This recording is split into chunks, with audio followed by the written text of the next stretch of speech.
Now that you're married, Miss Independence, can you relax and let a man take care of you? Like, relax, rest, it's enough.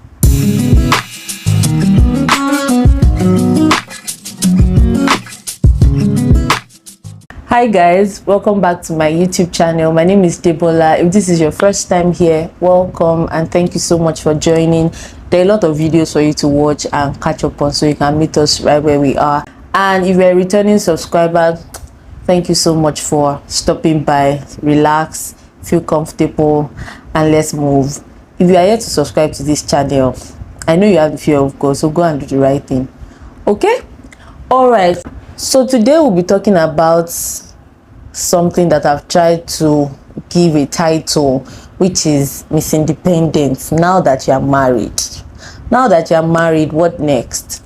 And excuse me, I'm making this video out of a question or a request from a friend who asked this question, and she would like to hear my thoughts or know my views about this. And I think this is something that should be discussed, because I don't know how much maybe people are talking about it in their friendship circles. So when I saw the question, I felt, well, this is something that can be shared online, and it will be okay to get people's thoughts in the comment section about what they think at the end of this video. So let's dive right into it. Miss Independence, now you're married. And independence, I'm saying that or putting that in inverted commas because ordinarily the word marriage and independence should not necessarily sit together, because heck, it's marriage. Marriage is the union of two independent individuals coming together to become one, and that one is like a new human being. So I like this example that the Okonkwas give whenever they are preaching in relation to this topic. I'm speaking of Pastor Kingsley and Mildred Okonkwo. So Pastor Mildred especially. So she says when both of them come together in marriage, what you see is no longer, you don't see Kingsley, you don't see Mildred, you see kindred.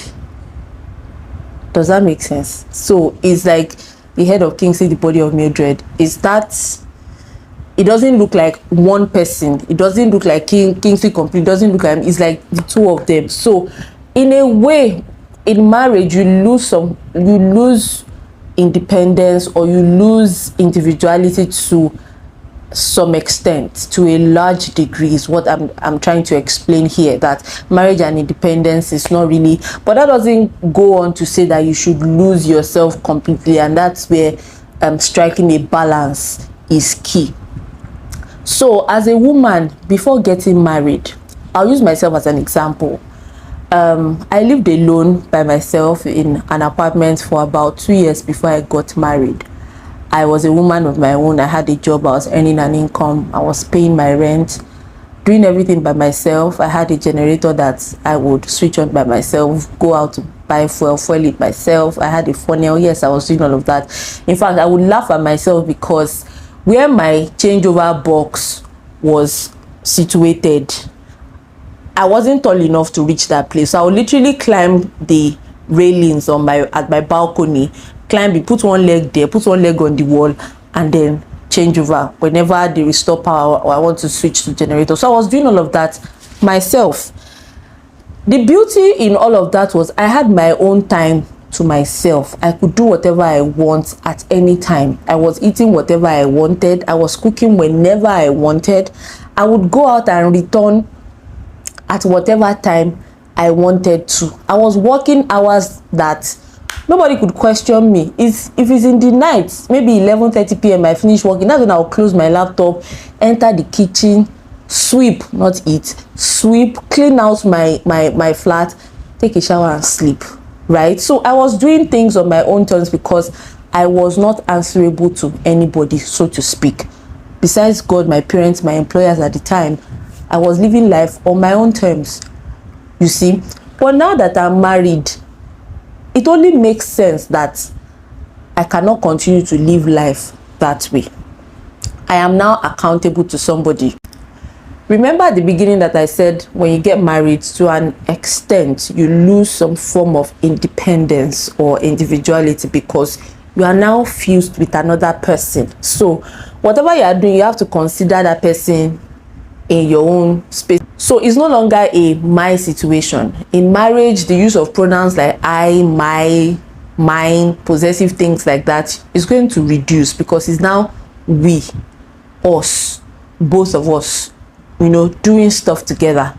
Now when you hear Miss Independent in Nigeria, there are a lot of colorations or collocations to that. In people's minds is, well, you can run things by yourself, you're a woman of yourself. Oh, wojo ọkùnrin kó tó jẹun, meaning you're not looking in the eyes of or looking up to men before you feed. You can feed yourself, you can do all of that. Now there is the extremist side that some people or some women take that to, and that for me is hyper independence. That is where I draw the line. I think it's too much. By nature, men are providers and women are nurturers, is like default setting. But you know, times have changed, the world has evolved.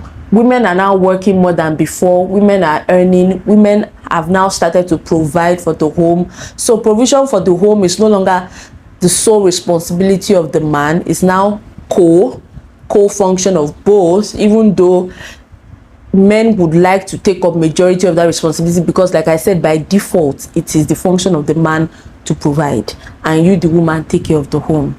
So how do you go from being that self-sufficient woman to the married woman? Number one, accountability. And I'll keep repeating this thing I'm about to say at every point. Whatever I'm saying does not connote you losing yourself or anything, or you know, there's also the extreme of now that you're married, you submit everything in your brain, everything that you own, everything that you have, and go and give it to the man. Or as you're earning salary, go and give it to the man, everything give it to the man. If you had properties before, you sell them or you go and change them into the man. That's another extreme that I don't believe in. You know, extremes are never the best. Hyper independence, I won't even call it total obedience. I think that's just total stupidity in my opinion. But those two extremes, red flags. Now you have to be accountable. Like I said, it's no longer I, me, it's now we, us. So if you want to go out, you want to do anything that will not necessarily involve your husband, or you'll be spending time out late, I'm sure your spouse will not tell you don't go out. That should not be the case, provided that you are with a God-fearing man that loves the Lord and that knows the Lord, loves the Lord, and fears the Lord. Hey, I believe he will not tell you not to go out or have your own time or do stuff like that, but be accountable. Be accountable. Oh, I'm going out, I want to do this. Let your spouse know. It's the two of you doing stuff. Like I said, it's now both of you. Now you can't just be cooking when you feel like it's, because you're no longer alone. You're living with someone. The person has to eat, and whether you're the one making the meals or it's the one making the meals, just know that when you're thinking, before when you used to think for one, now you have to think for two. So when you want to eat, check on your partner. Are you ready to eat? Do you want to? I want to cook. What would you like to eat? So it's no longer a case of me. It's no longer doing things at your own convenience. A way out of that is to plan your time, plan your space, and include your spouse into your time. As much as the two of you, you know, especially when you're newly married, you need to spend a lot of time together. Also have your alone me time or quiet time where you're just by yourself, because you need that. Believe me, it is not all the time you guys will feel like being inside each other's skins. There are times that you just want to be apart. So be accountable. Do not keep secrets from each other. It's the two of you now. So whatever you have is for your husband, whatever you have, let each other know. Your phones are open. You're not keeping anything away, right? It is the two of you involved. 2, discipline. Discipline. Back then, when you were living on your own, single, maybe you used to entertain calls till funny hours of the night from men, friends or harmless friends, nothing. even in your marriage, there's a line you should draw with that. Even with friends that don't pose any harm, but they are of the opposite gender, just make sure you give the place for honor. I'm already going into my next point: honor and respect for your spouse, because like I said, it's no longer you alone.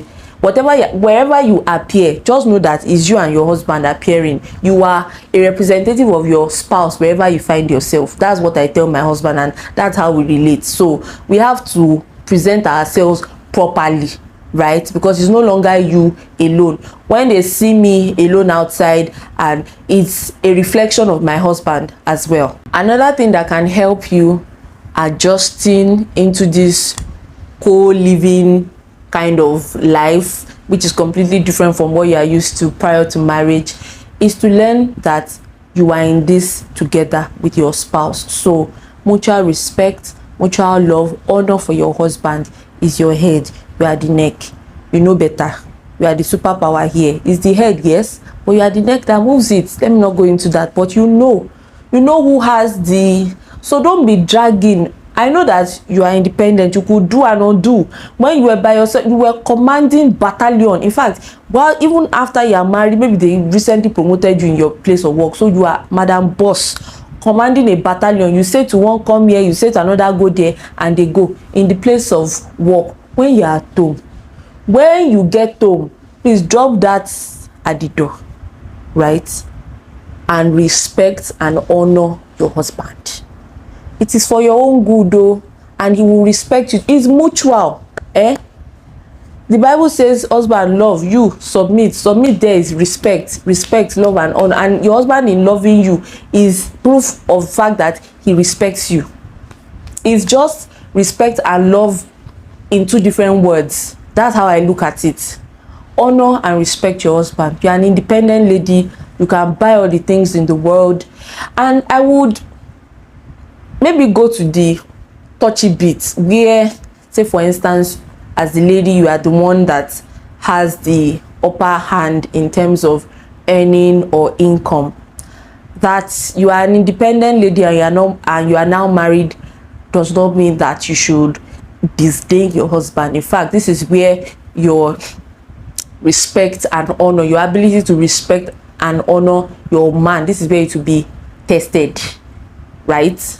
That you earn more, that you do everything does not mean you should be treating your husband with disdain, or doesn't mean you should just shank him because you have the bigger earning capacity or whatever. That's the fastest way to bring trouble into your home, right?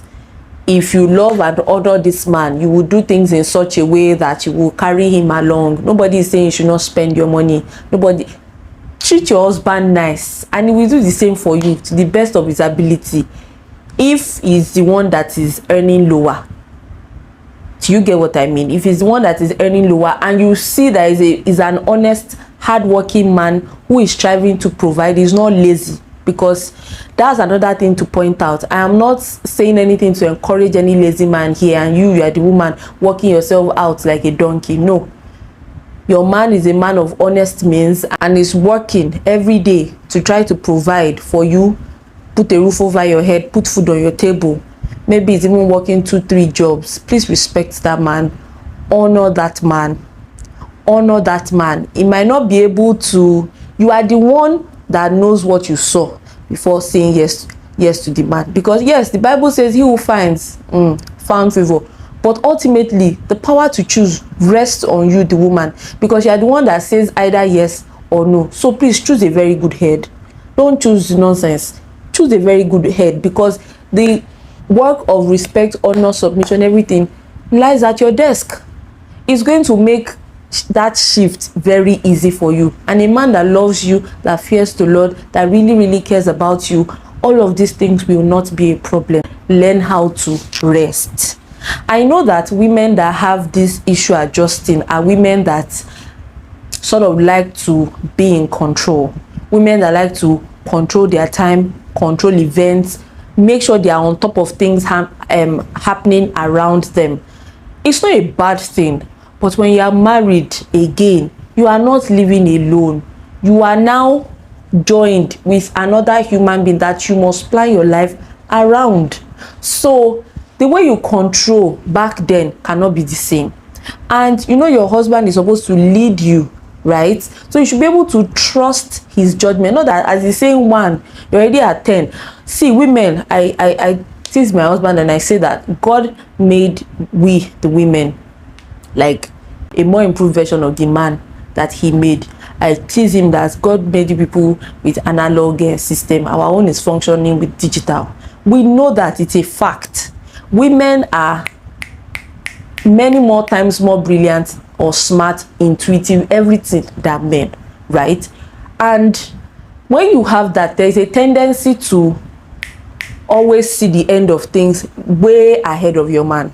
Now, how are you going to balance that in the face of life issues? Maybe you want to make very important decisions, and already from where you are standing as the woman, you can see the end points. Calm down. How do you help that man to see? You need to take your time. Don't just Mama Funke Adejumo says something that, you see, there is a king and a fool in every man. It's the one you address that will respond to you. I see a lot of sense and wisdom in that statement. It's the one you address that will talk to you. Yes, God has given us the brain, the modified everything. Our brains are functioning at, you know, the speed of light. But you have to respectfully help your husband to see these things. And at times, we the women get lost in details, while it is the men that see the big picture, but they need the help for us to come in with the details. So identify your strength, identify your partner's strength and weakness and your own, and come together to make something beautiful out of it. Don't try to compete with your husband for control. Like I was saying, like in your women that have this issue, there are people that struggle with they want to be on top of things all the time because they don't trust other people to do the work. First of all, you even need to trust your spouse before you get married to him. So if that element of trust is not there, or if it is there and you have not satisfactorily checked it out, please don't get married, because it's going to be a problem for you. You will never be able to rest whenever your spouse or your husband is taking a decision or something. You always want to jump on it and double check it, which is not good for the man. So please, if you're a lady that you know that you have maybe control issues, you're a control freak, you like to be on top of things, make sure the person you want to get married to is someone you can trust 100%. Like after God, you can put your life in this man's hands and go to sleep, because that's how it is. So the way Christ taught men to love their wives is for you to love your wife enough to be able to lay your life down for your wife. So it means that you as a woman, you should be able to trust your man enough to go to bed on some matters. If you do not trust that man to that point, please, I repeat, don't get married. Don't get married, because you will have issues. You will give that man unnecessary headache. You will just be wondering that, is it that I'm not good enough, or I have not just done what I'm supposed to do, because that man will never be able to satisfy you. So that is a point for people like that to note. And the last point I have on this matter is rest. Rest. Let me tell you, one thing that I have enjoyed so much in being married is the fact that I don't have to do some things by myself anymore. The few times I've had to turn on the generator myself are the days when I have to work from home and there's no light, and maybe my laptop battery is out and I have to continue working. If the gate man is not there and it's not closed, I'll have to go and turn it on myself. Every other day, it's either the gate man does it or my husband goes out to do it. I don't have to do that myself. 1, 2, most of the time my husband does 90% of the driving. He takes me to work, he brings me back home, he takes us to church, he takes me to the mall. I don't have to do that, right? I can spend that time just relaxing, doing something else on my phone. 3, I married someone, God bless my husband so much. Babe, I love you, I love you, I love you so much. Market runs. As much as I love to cook, if you know me very well, my friends, you know I love to throw down in the kitchen a lot. Let me tell you, 90% of the time the buying of the food stuff is not me, it's my husband. I cannot price as much as that guy. Like when my husband is priced, I just used to look away before they will beat the two of us, because I laugh. I can't do what my husband does in the market. My own is just to be tagging along and be carrying nylon. I don't sweat it, I don't drag it. I know my place. That's another thing. Many times, maybe I'm not feeling well or whatever, who will be doing all the running around? When you are single, you will be feeling sick, your body will be hot. You are the one that will enter your slippers by yourself to find your way to the pharmacy to go and buy the drugs. So marriage is beautiful. So many things that I can't begin to say on camera that you enjoy when you're doing life with someone that you love, that fears the Lord, that, you know, the two of you are on the same page on your fundamental values. It's so beautiful. It's so beautiful. You can rest. You can go to bed knowing that things will be okay, right? So, like I said, if you are the independent lady and you are having worries or doubts about how life will be after marriage, whether you're going to settle down fine, trust me, the answers that you are looking for, you will get them way before you marry. And all those things will start from the kind of person you choose, the kind of person you say yes to. Your choice determines your outcome in marriage. It has to be somebody you can trust. It has to be somebody you can completely depend upon. After God, though, because trust me, your spouse is not your alpha and your omega. There are things that will happen to you in life that you will need that personal time. And that is why I said that your coming together in marriage does not mean you lose your individuality completely. You will have those alone moments without your spouse. You and God, you just need that time. Your spouse is a human being. Find your joy in God, though, because your spouse cannot be everything unto you. That is the role of Jesus, not your spouse. So you do not need to lose yourself because you need to get married, right? But a certain part of you needs to give to accommodate this new person, which is your home that is being built. You understand what I mean? So it's independent, rest, relax, let your husband spend on you, let your husband take care of you, and let your husband take care of, allow the man. Another thing, let me mention, because I struggle with this, and that is why I can give this example. For instance, when I was living alone, minus the fact that my kitchen was really small and it couldn't accommodate 2 people at once, like, we will struggle. I don't like anybody entering my kitchen because I feel you will not just, I know where I place my things. And especially if you are married to somebody that is not as organized as you are, it can be a bit of a headache. So I don't like anybody entering my kitchen. Don't go there. Don't help me. Don't disorganize. But I'm stressed. He can see that I'm stressed and he's only trying to help me. He might not do it as perfect or as I would have done it if it was me doing it, but he did it, didn't he? Okay, I needed help to wash plates. I've just finished cooking for like the month. Bulk stew, soups, frying proteins, so many things, and I'm tired, completely fagged out. And he goes into the kitchen to help me wash the plates. The goal was to wash plates, but I entered the kitchen and I see that there's water on the floor from just under the sink. I can complain, but I swallow it because it helped me to wash the plates. Is that not the goal? Pick up the mop and mop it. End of story. So allow the man to make mistakes, and the mistakes are because to you they are not done 100% like the way you want it. Allow the man, thank him, appreciate him for how he has done it, because you need to appreciate the effort. If not, you will not receive that help another time. Appreciate the effort, then you point it out that, oh babe, thank you so much for helping me to wash the place. You saw that I was very tired, Abi, thank you so much. But you know, when you finish, at times when you're washing plates and you know water from the tap is spilling on the plates as you are rinsing them, water spills to the floor, so you can just use the rag to mop up. You see it and I say, okay, I do, because trust me, I love Pastor Mildred so much. She says these men, they didn't dare, they did not dare, as she says it. They don't know what you are assuming and getting angry about. That didn't you know, didn't you see? Trust me, they don't know, and that's not what is on their mind.